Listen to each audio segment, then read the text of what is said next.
Jeanette's not around to complain about my radio host costume, and I'm just so you know, I'm wearing my red bow tie today, the one with the ink blot on it, and I'm wearing my blue jacket, my best looking jacket. Though if you look closely, you'll see that the edges are all kind of frayed. The cuffs are frayed beyond the salvation of fray check, and my shoes are unpolished, and that's just the way it is. I'm so sorry that I can't do better than that. And my name is David Toulis. I do thank you for giving me just a minute of your time. I'm grateful to you, my listener, to be here with me every day for just a few minutes. That's all I hope to ask for, is just a few minutes. I'm the blogger with the biggest pen, the journalist who covers local economy and the free market, which has been, in a way, a monotonous theme for me for about 6 years since I left the Chattanooga Times Free Press as a copy editor in the newsroom, having been there 24 some plus years. We're brought to you by yournews.com. That's yournews.com, the internet taking over some of the functions of the old media, the legacy press. Though I would say it's still important to have a local newspaper and to subscribe to it. I think I subscribe to it. My family does. We get the hard copy delivered. I have online access. Support your local news outlets, and even mine. I would suggest you patronize Nuganomics.com as a reader, and also yournews.com, and then come to my Nuga Radio 92.7 platform for the best results. We are a results-driven platform. We are members of the press, and you know that I'm a member of the press when Mayor Andy Burke says the following: no matter what he tells you, he's not. Don't believe him. He's not a member of the media. Okay, that's the directive he gave back when David Roddy was named the chief. Mayor Burke wanted to make sure that I could not attend that event, and so he made sure it was held inside the police compound, and created in the Marxist International style of architecture. By the way, it's a story I haven't written yet, but it's one I want to write. The design of the police department headquarters. This event held inside because I was not to be permitted in. So I guess I offended Mayor Burke, though I'm trying to make amends. I'm asking the mayor to meet with me. I'm trying to get a meeting with the mayor, a personal meeting, no recording devices, though it's on the record, that kind of thing. And I'm not sure that he will grant that, but there's something I want to ask him about, and to his benefit, that it is to his benefit that I could just bend his ear for half an hour. But I'm a member of the press, not a member of the media, and I agree. I'm not a member of the media. The media does not enjoy constitutional protections, but the press does. The press is named in the Constitution and is said to be free. Okay, it's free. Not subject to the state at any point, not subject only to the marketplace and to equity and all laws to which it might possibly be liable, which are none. There's no law that makes any member of the press liable. Good faith is something that we talk a lot about, and we have bad faith arrest of Jermichael Parks by Deputy Dale Liner in Bradley County. Eric Watson running for re-election in that county. His deputies using profanity in the presence of minors, referring to the F word and the ass of a girl, referring to the girl's ass. I mean, an officer should never talk like that to anybody. That should be a firing offense, and I hope Jermichael Parks's administrative complaint with Internal Affairs in Bradley County brings results. It's 800-8949, 800-8949. Bad faith is also in view in another matter, and good faith is what we want, because good faith is how the free market works. It works on confidence in the certainty of rule, right? The rule that exists, it was equity, the rules of equity, and the certainty of law. These are things that are required for prosperity and for the investment mindset. The man who invests in the future, who builds a factory, who builds a business, who hires people, who borrows credit, who obtains credit for a business, for example. There has to be a positive outlook that he has, and that is secured. He can be secure in it once, of course, he knows his field and his trade, once he gets past the obstacles of his particular business. and has the answer, right? He has the answer, and he has a business plan, and he's got prospects. Once he gets in that field, there needs to be around him the context of security of contract, the enforceability of contract, and the certainty of property rights, right? The certainty of his right to life and the certainty of his right to property. And of course, due process rights, his rights to due process. Whenever there is an encounter with the good people, as I like to call them here, David Toulis with the spot on his bow tie, the good people, who are, of course, very wealthy, and they run the government, right? They're in the state. They're connected with the government. They're donors to political campaigns, right? They're donors to Brent Lambert, donors to Tim Boyd, even, and they are many times the good people. But the good people are ones I think we should. Well, no, I'm not going to be like that. Okay, you think, well, I'm misleading people by calling the people in Washington and Nashville the good people, right? The deep state folks is the good people. I'm misleading people. Somehow I'm not giving them the whole story. But you know what? I don't have to be like some talk show hosts who are always telling you how to think. I try not to tell you how to think. I just give you the right information, and as I can, as I love my neighbor and have you buy local as I can, I let you draw the conclusions, and that is, I hope that's an advantage to you, that you can do your own thinking. I don't want to think for you, and I really want you to draw conclusions rather than me draw them for you. Good faith is important because it lets your word be your bond, and bad faith is when you are misleading someone, when you are defrauding someone, when you are, when you're extorting someone. That's bad faith. That's acting in bad faith, and you are threatening, lowering it over someone, lording it over someone over whom you really have no authority. That's bad faith.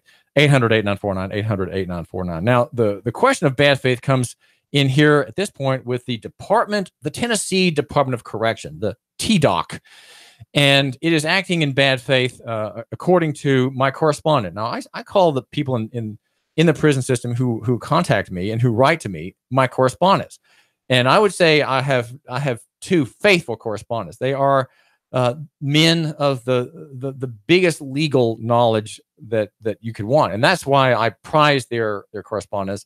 I value their correspondence, and when I'm late in answering them, I just feel really bad. In fact, I've got on my desk 2 brown envelopes that need to go out to number one, a man named Grenda Harmer.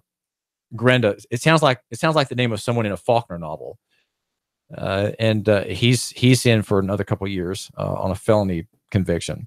And the other is Robert Z. Whipple, who is a very intelligent man. Both of whom have been converted to Christianity in their respective hellholes. One is nearby at Old Horsehead Road in Bradley in Pikeville. That's Bledsoe County, and the other in Morgan County. And these men are men who appreciate the law, and what they've been doing is citing the law as against the good people in TDOC. And Robert begins his most recent correspondence with me. It says, "Dear David, it seems TDOC just can't deal in good faith." Good faith. That's one of my favorite topics. Once they thought they had an agreement in place, they were trying to jerk Westlaw out from under me, he says, by restricting library hours to those hours when I work. Thankfully, I saw it coming and made adjustments to the settlement agreement before signing it. And had I not done that and simply signed the agreement as is, they'd have given us Westlaw, but made sure that hardly anyone would get to use it. Of course, the state would continue paying $648 per month for a terminal that is sitting in a locked library. And he ends that sentence with an exclamation point. I'm filing the enclosed with the court in Whipple versus Millay. The last exhibit is a press release I'd like distributed to local media. So he's asking me to take a copy of, and I'm holding it up here for Facebook. We are live on Facebook, by the way. And my name is David Toulis. We are 92.7 FM, also 95.3 FM HD4 high definition digital. That's where we are. So rich a sound, so deep and accurate a sound that when the man at the mic or the person at the mic is a male, you can it's on its own graph line see the squiggles of his Adam's apple bouncing up and down in his throat. It is that precise, that exact a delivery of his actual voice, the actual parts of his speech, and all his movements of lips and all other organs. You can hear through HD. That's a 95.3 HD4 high definition digital for live on Facebook and live on YouTube. And of course, the word to type in there is Nougat Radio. Nougat Radio. This is Dr. Nougat Centric, the leading Nougat centrist in Chattanooga. I don't care what Dave Crockett says, and I don't care that John Bridger at the regional planning agency wears a bow tie. One may be tall and the other one have the proper neckwear, but I, David Toulis, defiantly claim to be the leading Nougat centrist. Now, Nougat centrism simply means that Chattanooga is the center of the world, right? And near, yeah, you know the routine, right? Near is what? Right. That's right. Better than far. Small, you got it. Small is better than big. And simple is better than complex. And down in the footnotes, you got it. Helvetica type. And that's because Helvetica is neutral. And we want words to be neutral. We want words that don't have little blades on them, all those serifs that your Times Roman and your Palatino type have, right? They all have serifs, which are the little blades of compulsion. Government words are in statutes and codes and codes of federal regulations, etc. All with blades on every sentence. It's loaded with blades that cut 1,000 cuts as you read through the CFR. And so I say in Helvetica type in my footnotes, a very small type now, personal, you know the routine, right? Personal is better than corporate, and physical than abstract. Like me, like us on Facebook, Nougat Radio 92.7 FM. Now, the press release is out of Pikeville, and it says, following a tentative settlement agreement reached between a state inmate and the Tennessee Department of Correction, TDOC, regarding a federal lawsuit, the Tennessee prison has slashed library hours, as it says here, in retaliation for the agreement. And Robert Z. Whipple III, a state prisoner housed in Bledsoe County in Pikeville, filed a federal lawsuit against various TDOC employees in 2014, and he gives the name Whipple versus Millay and the case number. The case was dismissed initially, but was reinstated in 2015 following an appeal to the U.S. Court of Appeals in the Sixth Circuit. After years of litigation and negotiation, a tentative deal was struck in March 2018. In a formal settlement agreement signed by TDOC Commissioner Tony Parker, he says, on the 21st of March, and sent to Whipple for his approval and signature, TDOC agreed, quote, to provide Westlaw access to inmates at the BCCX annex, end quote. Westlaw, and then he says what Westlaw is. It's an online database of court cases and statute, and very useful to have. I use at UTC LexisNexis, by the way. If you have a legal interest, you can have a free account at UTC. Nowadays, it's opened up a bit, and from any terminal in the library, you can access your account and use Westlaw, or rather LexisNexis. Very useful, a great UTC public service, and I want to thank you, UTC. Whipple returned the agreement with an added clause that would forbid TDOC from reducing library hours, which it did, he says, in bad faith on the 2nd of the month. The reduction in library hours didn't originate with the commissioner's office, but with local prison officials, according to the press release of my correspondent here, Robert Z. Whipple. Associate Warden Shannon Green slashed the library hours at the insistence of, now get this, inmate librarian Richard King. So you have an inmate who is hassling Robert Z. Hours were reduced from more than 90 hours weekly to less than 35.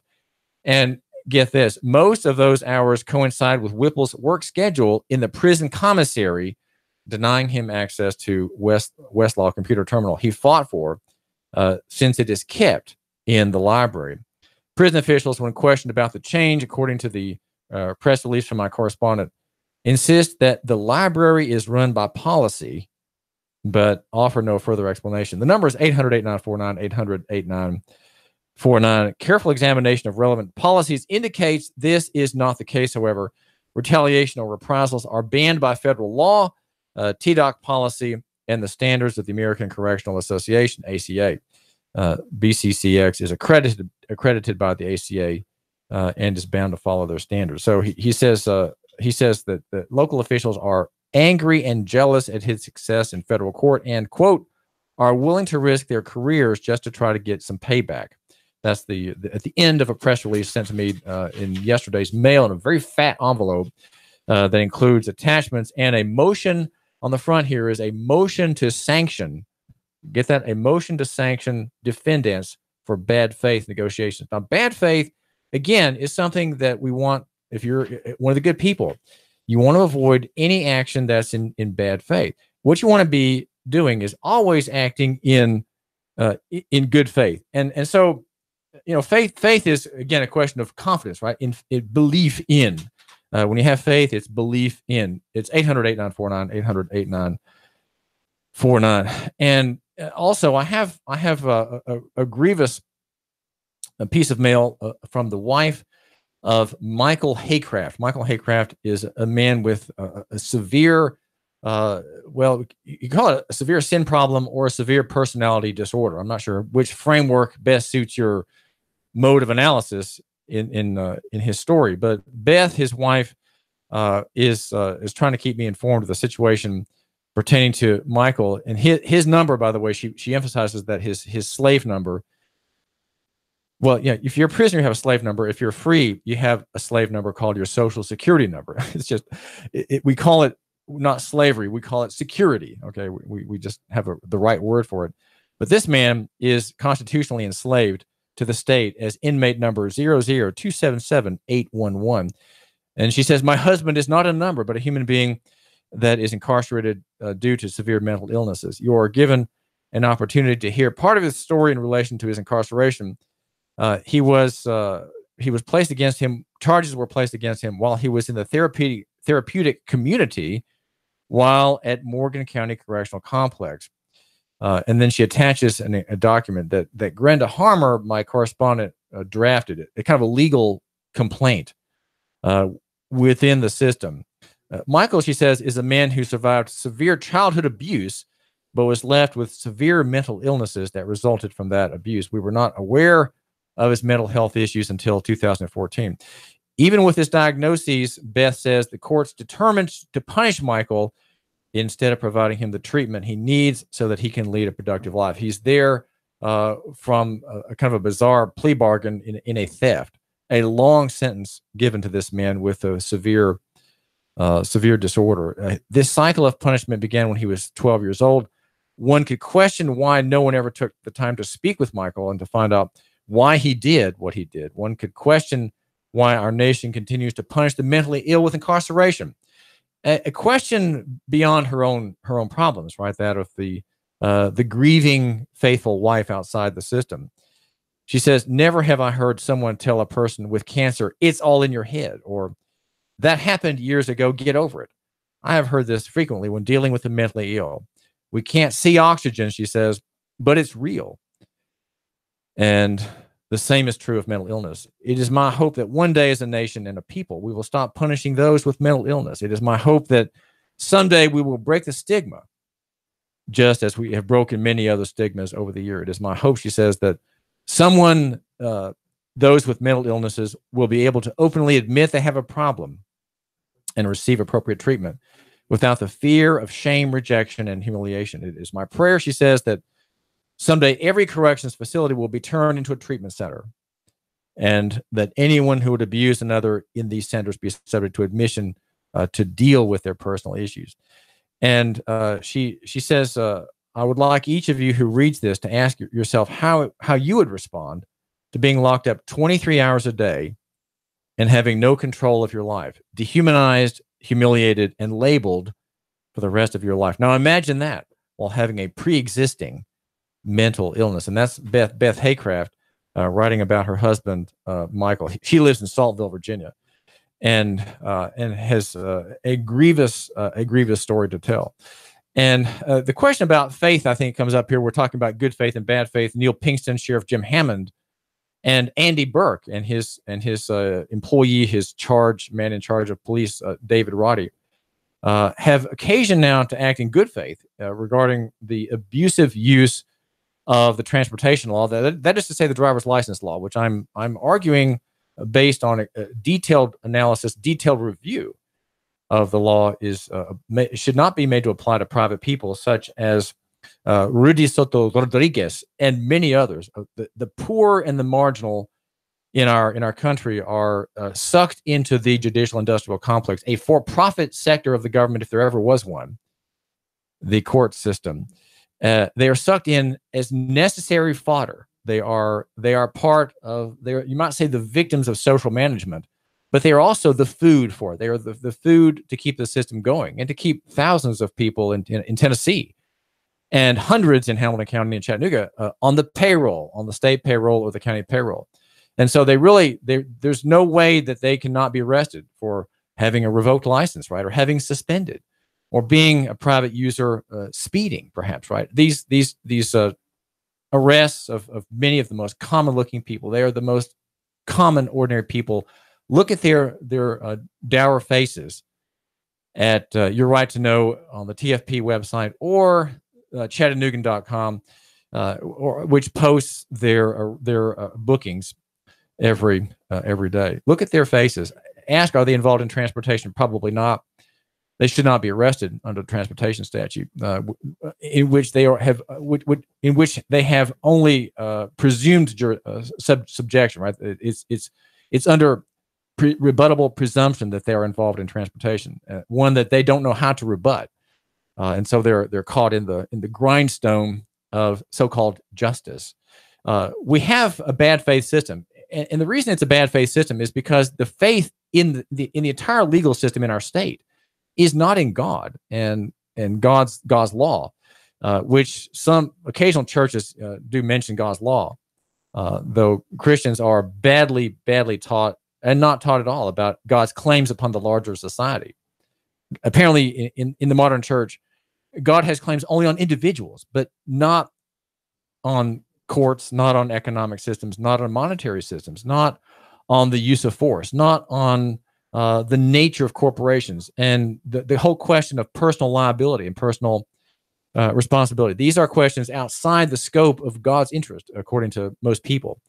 And so we have a privatized Christianity that renders most people in Chattanooga irrelevant. They may be saved from their sins, but they are irrelevant in the larger context. And so they have found themselves and their governments and their states and their counties seized from them, and they've been effectively alienated and depopulated from their common law rights and from their place, and they've been put into this corporate world. I would describe that corporate world as that of commercial government. And so in commercial government, you have illicit traffic stops, you have illicit enforcement, you have much operation by state actors outside of their lawful authority. And people just accept it. People simply accept it. They don't know that there's something wrong with it. For them, this isn't an area that's neutral, that God doesn't really care about it. And so they don't need, in their minds, to vindicate God by fighting back, and they don't need to vindicate their own rights by fighting back. They don't know how to. And so we have stories such as the Raquan Dodd arrest 2 Sundays ago in Bradley County, where as a young black man with 2 relatives, he was searched and questioned as if he were property, as if he were chattel, as if he was just a bag of potatoes. That's how cops look at black people. It is a routine thing. It is part of a long-term white legal establishment social management operation, if you want to go deep about that. And it's done against justice. It's done against God's law. It's done against equity. And it's done in bad faith. David Tooley. Expect a cold and frosty start to your Tuesday. We'll see lots of